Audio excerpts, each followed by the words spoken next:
Audio Jungle. Audio.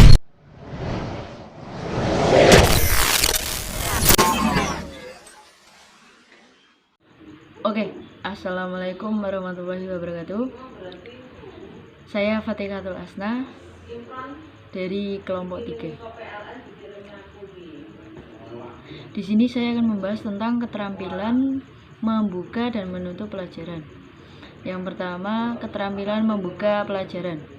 Keterampilan membuka pelajaran adalah suatu kegiatan yang dilakukan oleh guru atau pendidik dalam kegiatan belajar mengajar untuk meningkatkan atau menciptakan produksi bagi siswa agar mental maupun perhatian terpusat pada yang dipelajari.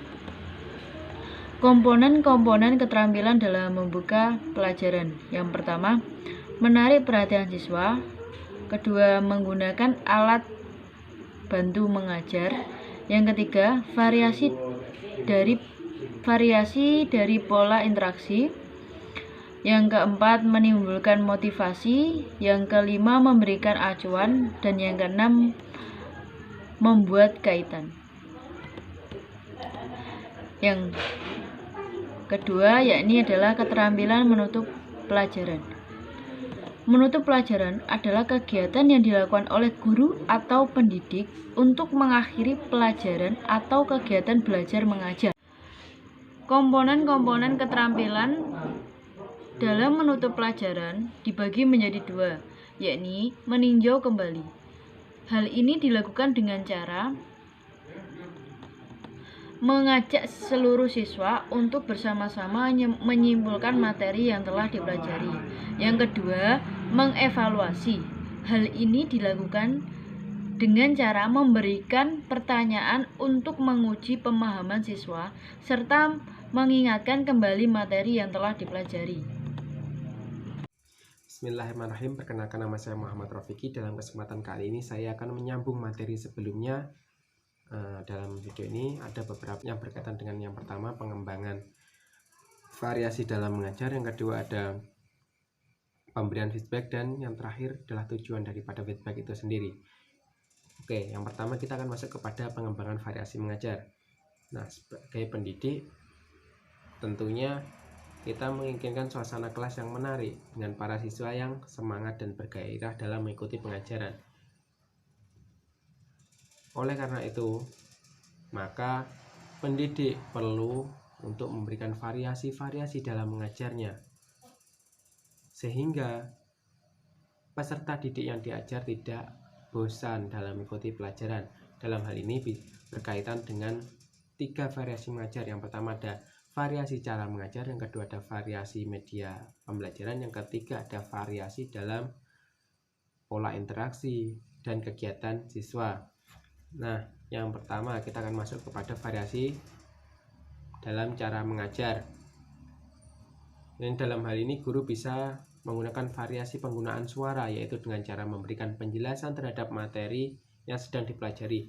Kemudian guru juga harus melakukan perpindahan posisi sehingga para siswa yang diajarnya bisa tetap fokus dalam pelajaran, tidak ada yang sibuk dengan urusannya sendiri karena mereka merasa diawasi. Kemudian guru juga harus melakukan kontak pandang, seperti yaitu dengan cara memandang siswanya, sehingga mereka akan tarik fokus untuk mengikuti aktif dalam pembelajaran. Kemudian yang kedua yang berkaitan dengan variasi media pembelajaran, yang dalam hal ini ada 4 media pembelajaran. Yang pertama yang meliputi visual aids, yang kedua auditive aids yang berkaitan dengan suara yang bisa didengar, kemudian motorik bisa diraba, kemudian yang keempat adalah gabungan dari ketiga variasi ini yang meliputi bisa ditonton, didengar, dan diraba. Kemudian yang ketiga adalah variasi dalam pola kegiatan atau pola interaksi dalam mengajar. Nah, dalam hal ini guru bisa memberikan tanya jawab untuk menarik partisipasi atau keaktifan siswanya, sehingga mereka akan tetap fokus dalam pelajaran dengan suasana kelas yang nyaman dan menarik. Kemudian yang kedua,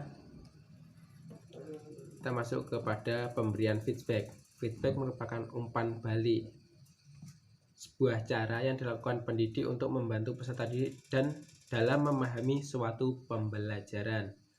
Nah, dalam hal ini feedback sendiri memiliki tujuan yaitu untuk mengetahui sejauh mana peserta didik dalam menerima pelajaran. Perkenalkan, nama saya Adinda Rosa Istiqomah. Di sini saya akan menjelaskan materi tentang fungsi feedback. Fungsi feedback ataupun umpan balik memiliki beberapa fungsi. Yang pertama yaitu fungsi peringatan.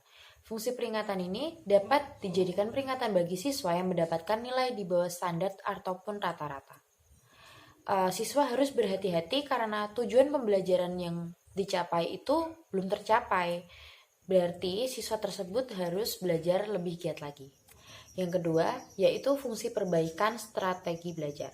Bagi siswa yang melakukan kesalahan dalam menjawab soal-soal, umpan balik atau feedback tersebut dapat bermanfaat untuk memperbaiki strategi belajar siswa, sehingga pada tes berikutnya siswa dapat mendapatkan nilai yang lebih baik lagi.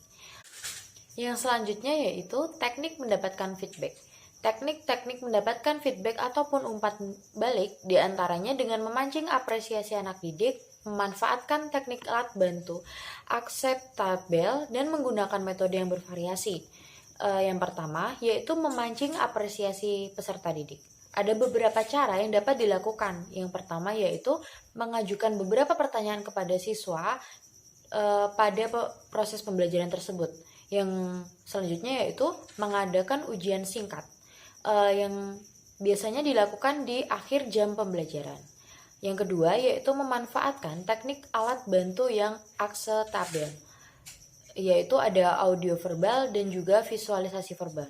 Audio verbal yaitu situasi buatan dalam sajian tayangan hidup, seperti memperlihatkan film pendek seperti itu, dan visualisasi verbal yaitu alat audiovisual yang diperlukan untuk membantu siswa, tetapi tidak semua bahan itu harus disampaikan secara konkret. Yang ketiga yaitu menggunakan metode yang bervariasi dengan cara mengajar yang biasa digunakan guru-guru di dalam setiap kelas. Terima kasih. Wassalamualaikum warahmatullahi wabarakatuh.